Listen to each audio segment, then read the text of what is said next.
Nakahanda na ang mga kapulisan ng Police Regional Office 1 sa posibleng epekto ng Bagyong Krising sa isinagawang Pre-Disaster Risk Assessment Meeting kasama ang mga lokal na pamahalaan at iba't ibang ahensya ng gobyerno. Tiniyak ng Police Regional Office 1 na naka-alerto na ang kanilang mga tauhan upang magsagawa ng rescue operations, traffic management at seguridad sa mga evacuation center.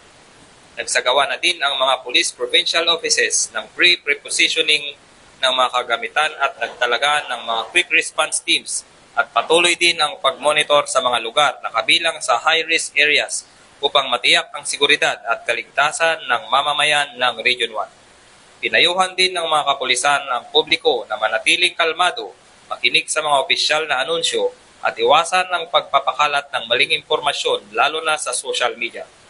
Patuloy ang koordinasyon ng Police Regional Office 1 sa mga Disaster Response Unit, Department of Social Welfare and Development at Office of Civil Defense upang matiyak ang mabilis na pagbibigay ng tulong sa mga maapektuhan na residente.